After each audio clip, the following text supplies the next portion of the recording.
활용공추입니다. 저희가 최근에 다시 무료 카톡방을 개설을 했는데요. 음, 들어오시려고 하는 분들은 저희 채널에서 아무거나 들어오셔가지고 영상을 보실 때 요 영상 바로 밑에 보시면 링크가 있습니다. 요 링크 클릭하시면 바로 들어오실 수 있겠고요. 이제 지금 주식시장이 한동안 굉장히 어려웠고, 이제 앞으로도 쉽지는 않을 겁니다. 다만, 해볼 만한 시장은 될 것 같고요. 이제 그런 상황에서 혼자 매매가 어려우신 분들 같은 경우는, 저희가 이제 VIP 방도 운영을 하고 있으니까, 직장인 분들이나 아니면 혼자 매매가 어려우신 분들 관심 가져주시면 좋을 것 같습니다. 8월 19일 오전입니다. 미국 시장 얘기 잠깐 좀 드려보도록 하고요. 우리 시장까지 말씀을 좀 드려보도록 하죠. 얘기를 들어보시고 도움이 되셨다고 생각되시는 분들은 구독, 좋아요 한 번씩 눌러주시면 감사하겠습니다. 자, 바로 보도록 하죠. 먼저 미국 시장입니다. 어제 미국 시장 3대 증시 모두 일단 강보합권 정도의 마감이 있었는데요. 일단 경제 지표를 놓고 보면 신규 실업 수당 청구 건수가 3주 만에 감소를 했습니다. 최근 두 달간 계속해서 지속적으로 조금씩 아주 더디게 증가하는 모습, 한 주 반짝 괜찮아졌다가 다시 또 증가하는 모습, 이런 식의 흐름이 진행이 됐었는데, 이번 주도 이게 반짝일지 아니면 지속성을 띌지를 지켜봐야 되겠는데요. 하나 특징적인 부분을 본다라고 한다면, 이 실업수당 청구 건수 자체가 오히려 줄었잖아요, 지금요, 이번 주는. 실업수당 청구 건수가 줄었는데, 최근에 보면 한 7월, 6월 말 7월부터 시작해서 대형 기술주들 중심으로 해서 대규모 정리해고 사태가 계속 진행이 되고 있었습니다. 지금도 뭐 계속 진행 중이고요. 그런 상태인데도 불구하고 실업수당 청구 건수가 아주 더디게 증가하거나 이번 주처럼 오히려 감소하는 경우가 나왔다라고 하는 부분을 생각을 해보면 일단 이건 추정입니다. 추정인데 제가 생각할 때는 지금 최근에 뭐 여러분들 뉴스로 많이 보셨겠지만 미국 시장 같은 경우 구인난이 워낙 심하잖아요, 지금. 그래서 고용이 계속 타이트하다 이런 얘기들이 지금 나오고 있는데, 음, 아마도 이쪽에서 정리해고를 당한 사람들이 이쪽 회사로 건너가는, 그러니까 이직과 관련해서 나타난 그런 정도의 흐름이 아닌가. 그렇지 않고는 이게 지금 설명이 안 될 것 같아요. 일단 뭐 제가 보는 선에서는 일단 그렇습니다. 일단 그런 부분들이 좀 있었고요. 그리고 이제 8월 필라델피아 제조업 지수, 이게 지난달에 거의 쇼크 수준으로 나와가지고 되게 시장을 또 한번 놀라게 했었는데 다행스럽게 크게 개선세를 보였고요. 컨센보다도 아주 서프라이즈하게 높게 나왔습니다. 물론 절대적인 수치는 아직 6.2밖에 안 되니까 많이 낮은데 예상치가 마이너스 5였으니까 굉장히 서프라이즈하게 나왔다라고 볼 수 있겠고요. 고용률이 상승을 했고요. 그다음에 경기 동향도 뭐 전체적으로 마이너스지만 그래도 개선세를 보이기 시작을 했고, 신규 주문 역시 마이너스이긴 한데 개선세가 조금씩 나타나는 이런 정도의 모습들이 좀 나타났습니다. 반면 주택 관련 지표들은 계속해서 올 한 해 계속 둔화 얘기를 드렸잖아요. 아직까지 계속 지속이 되고 있는 상태인데 아마 거의 연말쯤 가야 조금씩 좀 개선세가 좀 나타나지 않겠나, 아니면 내년 정도가 돼야 개선세가 나타나지 않겠나 싶은데요. 기존 주택 판매 건수도 상당히 많이 줄어들었고요. 예상치보다도 많이 못 미쳤습니다. 주택 시장의 침체가 계속 지속되고 있다. 이 부분은 경기 침체 쪽으로 연결을 시킬 수 있는 부분도 일부 있는 거죠. 한편으로 연준 위원들 어제 많은 분들이 말씀을 하셨는데, 일단 초강경 울트라 베파 블라드 총재의 경우에는 여전히 기존에 했던 발언을 그대로 반복을 해서 말씀을 하셨는데, 작년부터 시작을 해서 결국 말도 안 되는, 야, 그렇게까지라고 얘기하면서 좀 비주류처럼 취급을 했었던 블라드 총재의 발언들이 결국은 블라드 총재가 얘기한 대로 다 진행이 됐단 말이에요, 지금까지. 그러면서 올해 상반기부터 시작해서 블라드 총재의 발언이 굉장히 주목을 많이 받는 이런 상태였는데, 이분 지금 뭐 9월달 75bp 지지한다라고 얘기를 했고요. 아직 인플레 정점이라고 얘기할 수 없어. 올해 말 금리 4%까지 올려야 되는 기존의 시각 그대로 유효해. 이렇게 이제 강경한 발언을 했고요. 메리 데일리 샌프란시스코 연은 총재 같은 경우 중립적 시각을 가지신 분이잖아요. 과도하게 통화 정책을 이 긴축으로 단행을 하면서 경기에 큰 충격을 주는 건 원치 않는다. 다만 올해 말까지 최소한 3%대 초반 아니면 내가 기존에 얘기했었던 기본 베이스 시나리오는 3.75 정도에서 4% 정도인데 일단 최소한 3.3%대 초반까지는 올려야 할 것 같다. 이런 얘기. 이 얘기는 이제 점도표에 있는 정도의 수준이니까 직전에 말씀하신 것보다는 약간 완화된 얘기. 그렇지만 전체적으로는 매파적 발언. 이렇게 말씀을 하셨고 고용 상황도 지켜보면서 그에 대해서 결정을 하겠다. 이렇게 얘기를 했고요. 카시카리 미니애폴리스 연원 총재 이분도 매파신 분이잖아요. 이분 같은 경우에 조금 이제 조금은 좀 위험한 발언을 하셨어요. 과연 지금 상태에서 침체 없이 물가를 잡는 게 가능한지 잘 모르겠다. 불확실하다라고 얘기를 하면서 올해 말까지 최소한 3.9%, 내년 말까지는 4.4%까지 금리를 올려야 한다. 엄청나게 매파적인 발언을 기존에 하셨던 발언인데 유지를 했고요. 에스더 조지 캔자스시티 연은 총재 역시 매파적인 분이시고요. 이분도 금리 인상을 하는 부분에서는 뭐 이견이 없다. 만장일치다. 다만 속도의 문제에서의 차이가 지금 조금 있는데 인플레가 확실히 꺾일 때까지 그때까지는 긴축 기조를 계속해서 지속해 나가야 한다. 뭐 기존에 했던 발언 그대로인데 네 분 다 기존에 했던 발언 그대로 했습니다. 근데 공통점은 모두 굉장히 매파적인 발언을 했다라는 거고요. 제가 이 말씀은 몇 차례 드렸죠. 연준 위원들은 앞으로 계속해서 FOMC 이후에 제가 그 말씀 드렸어요. 앞으로 계속 매파적인 발언을 계속 할 수밖에 없다. 왜? 지금 중요한 건 기대 인플레를 꺾어야 되는 거니까. 기대 인플레를 꺾기 위해서는 시장의 기대 심리를 죽여야 될 거 아니에요. 그러니까 계속 금리 막 강하게 올릴 거야, 올릴 거야, 올릴 거야 해서 더 이상 진짜 이거 이제 연준이 이렇게까지 하게 된다라고 한다면 물가는 잡힐 것 같아. 이런 식으로 기대 인플레가 꺾여 나가야 되는 모습들을 보기를 원하기 때문에 그 부분이 지금 필요하기도 하고요. 그렇기 때문에 계속 강경한 발언들이 나올 수밖에 없는 상황입니다. 근데 어제 그런 강경한 발언을 했음에도 불구하고 국채 금리가 하락을 했어요. 달러는 강세를 보였고요. 이 부분이 뭘 의미하느냐라고 생각을 해보면 제가 제목에서도 말씀을 드렸던 이게 지금 시장에서 보고 있는 상황과 연준이 지금 얘기하고 있는 상황이 조금 다르다. 일치하지 않고 있다. 불일치하고 있다. 이 부분을 지금 보여주는 것이다. 그 단적인 예 중에 하나가 될 것이다. 이렇게 보여지는데요.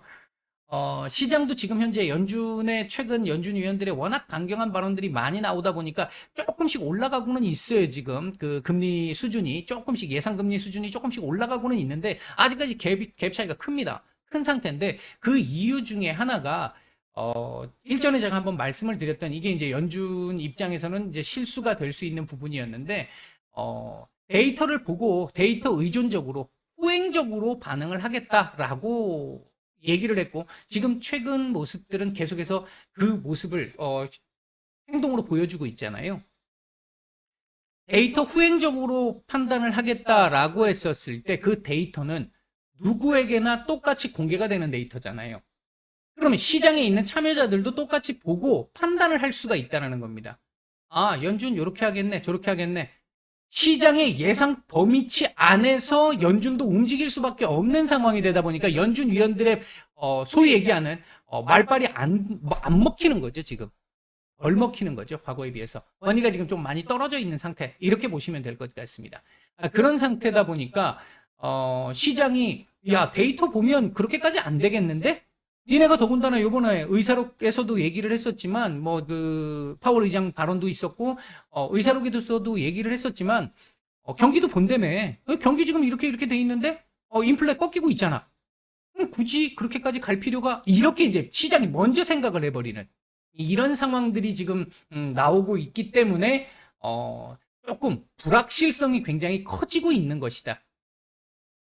아무래도 결정은 연준이 하는 건데 결정자가 아닌 주체들이 참여자들이 미리 판단을 해서 움직이려고 하니까 안 맞단 말이에요. 둘 사이에 갭이 생긴단 말이에요. 그 갭 때문에 불확실성이 조금 진행되고 있는 상황이다. 그렇게 보시면 될 것 같고 지금 특별한 빅 이벤트들 모멘텀이 아직은 지금 최근 지금 없는 상황이다 보니까 다음 주 초반까지는 없는 상황이다 보니까 옆으로 기는 이런 흐름들이 지금 나오고 있는 부분. 어제 제가 이 말씀 드렸잖아요. 어제 마감 영상에서 우리 증시 이렇게 마감한 걸로 봐가지고 미국 시장 13,000포인트 전후에서 양봉이든 음봉이든 13,000포인트 근방에서 움직일 가능성, 마감할 가능성이 좀 높아 보인다. 일단 미국 시장은 예상치대로 움직여 줬습니다. 다행스럽게. 아마도 오늘 옵션 만기일 변동성의 범위에 따라, 크기에 따라 다음 주 초반 흐름이 조금 달라질 가능성은 높지만 여전히 다음 주 잭슨 홀까지는 옆으로 기어주는 게 가장 좋다. 그 판단은 유효하다. 왜? 최근 이만큼 올라온 거에 대해서 조정 없이 올라왔기 때문에 최소한 가격 조정을 하든지 기간 조정을 하든지 이 조정이 필요한 구간인데 가격 조정보다는 기간 조정으로 한 일주일 정도 기간 조정을 해주는 게 훨씬 더 고통이 좀 덜하지 않겠나 바람이다. 이렇게 지금 말씀을 드리고 있습니다. 미국 시장 얘기는 이 정도 드리고요. 우리 시장 말씀을 좀 드려보도록 하죠. 우리 시장 오늘 강보합권 출발을 했는데 출발 이후에 급락세가 한 차례 나왔고요. 물론 급락세가 나왔다고 해도 변동성 지금 크게 줄어든 거 보이실 거예요. 급락세가 이렇게 지금 그래프 기울기가 이렇게 급한데도 불구하고 0.3%입니다. 그러니까 뭐 아직은 변동성이 지금 줄어들어 있는 상태다 이렇게 보시면 될 것 같고요. 변동성이 줄어든 장세 그대로 지속되고 있다. 그리고 전반적으로 개별주 테마주 장세 그대로 지금 진행되고 있는 상태입니다. 다만 이제 어느 정도 선에서 바닥을 잡아줄 것이냐 하는 게 관건인데 제가 영상을 찍기 직전까지도 제가 이제 무방에서도 제가 글을 올려드릴 때 오늘 요 자리에서 1차 요 자리에서 1차 그리고 요 자리에서 2차 바닥 잡기 신호가 조금씩 나오는데 둘 다 지금 조금 약하다라고 말씀을 드렸어요. 이게 1차 약하다라고 말씀드리고 나서 한번 내려왔고요. 2차 약하다고 말씀을 드리고 지금 방송에 들어왔는데 아직도 그렇게 강하지는 않습니다. 근데 1차 때 요때보다는 조금 더 강하기는 한데 아직은 조금 애매해요. 아직 제가 보는 시각에서는 바닥을 잡았다라고 말씀드리기는 오늘 바닥이요. 오늘 바닥을 잡았다라고 말씀드리기는 아직은 조금 섣부른 것 같습니다. 현재 외국인들 보시면 선현물 모두 다 매도가 나오고 있습니다. 매도량도 지금 조금씩 증가하고 있어요. 현물 매도 계속해서 증가하고 있고 코스닥 매도가 지금 조금씩 커지고 있는 게 좀 부담스럽기는 합니다. 그리고 선물 매도는 지금 3천억대까지 매도가 나왔다가 거기서 일단 한 차례 살짝 꺾이는 흐름인데 요건 추이를 조금 봐야 될 것 같고요. 현재 시장 전체적인 수급은 좋지 않습니다. 좋지 않은 흐름 계속 지속되고 있고요. 그러다 보니까 시장 뭐 당연히 전체적인 분위기 수심 좋지 않습니다. 미국 시장 역시도 불확실성이 지금 있는 상황에서 변동성을 줄였잖아요. 우리 시장 역시 지금 현재 그와 비슷한 상황에서 투심은 조금 더 좋지 않은 그런 정도의 흐름으로 진행이 되고 있다. 이렇게 보시면 될 것 같고요. 현재 움직이고 있는 섹터들 보게 된다라고 한다면 조선 기자재 섹터도 오늘 상당히 강하고요. 그리고 이 원숭이 두창 관련 그리고 아프리카 돼지열병 관련 요런 이제 섹터들 움직임이 좀 있고 에너지 섹터들 좀 움직임이 좀 있습니다. 원자력 섹터도 오늘 좀 상당히 강할 걸로 봤는데 생각보다는 강하지 않은 모습이고 그다음에 이제 지난 이틀간 좀 올랐었던 이 항공주들 그리고 2차 전지 섹터들 중심으로 지금 조금 밀림이 좀 나오고 있습니다.